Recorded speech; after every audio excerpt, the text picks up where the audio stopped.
Someday this will all be empty. Just spent hulls. Trees growing through broken windows.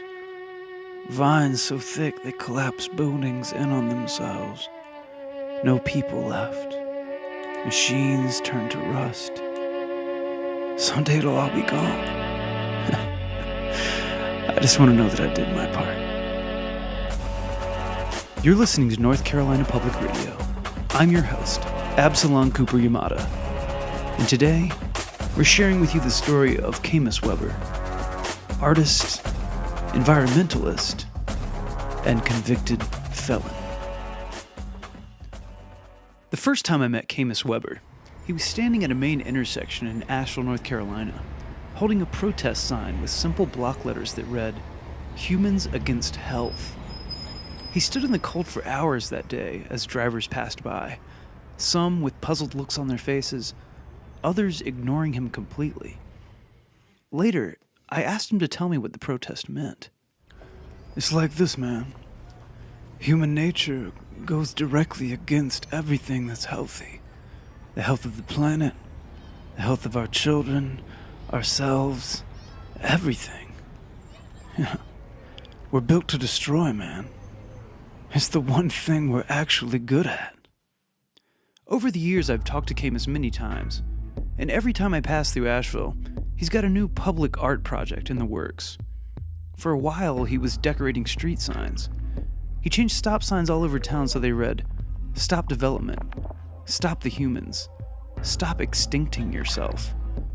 He altered crosswalk signs to read, "Walk away," and, my personal favorite, "Caution, invasive species." But Camus wasn't satisfied with the small canvas. He wanted to do something bigger, something that reached a wider audience. One night, when he was up late watching public access television, Camus found that something. If you happened to be driving along the other night in downtown San Francisco, you might have seen something unusual in billboard art. They were changing the message on the billboard. Not just the message, but also the images. What began as a coy holiday ad for liquor ended up as an eerie protest of nuclear power. The description that seems to really bind them together is the contempt for Madison Avenue and the power of its images. So they alter, occasionally borrow, and even speak through those images. It was a revelation. I'd never thought about it that way before. All around us, everywhere we look. Why should anybody be able to buy their way into our field of vision?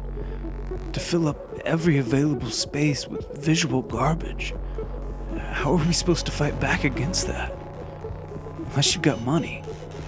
There's really only one way. Camus began altering billboards near his house, at first under cover of darkness.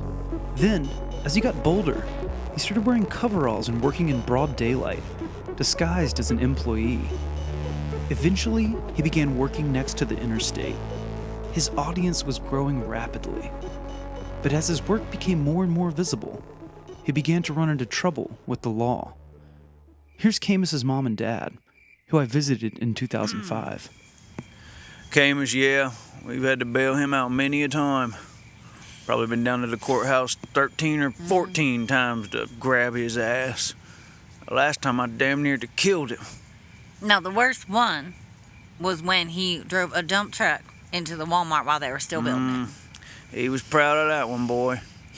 And then there was a time that he set fire to the New Belgium site.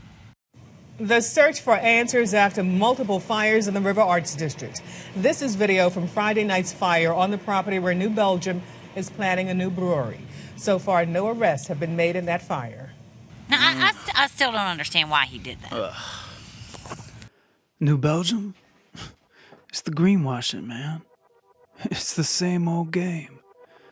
They like to say they're wind-powered, their employees ride bicycles to work, that their beer is somehow making a difference in the world.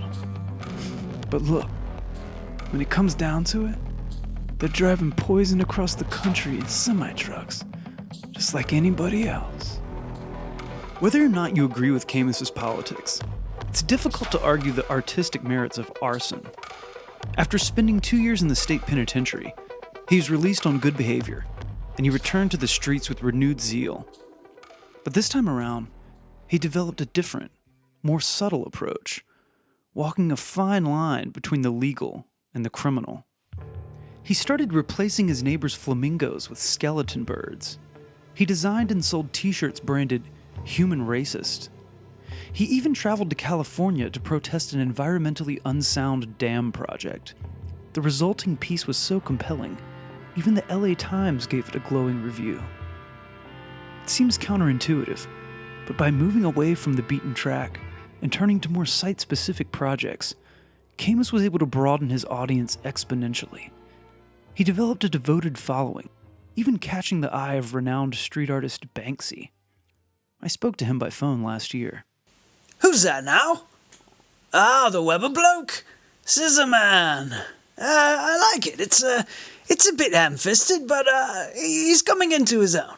Yeah, it's good work. Banksy's endorsement brought a tidal wave of attention Camus's way, but instead of trying to capitalize on his minor fame, he retreated into the shadows. After several years of silence, I assumed he'd given up on art altogether. Then, just a few weeks ago, I received a cryptic message from him about a new project. His most ambitious and quixotic project to date. Okay, so picture this. You've got the mayor there, the developers, all the news cameras, they're ready for their photo op. They go to break the ground, and the first thing the shovel hits is a skull.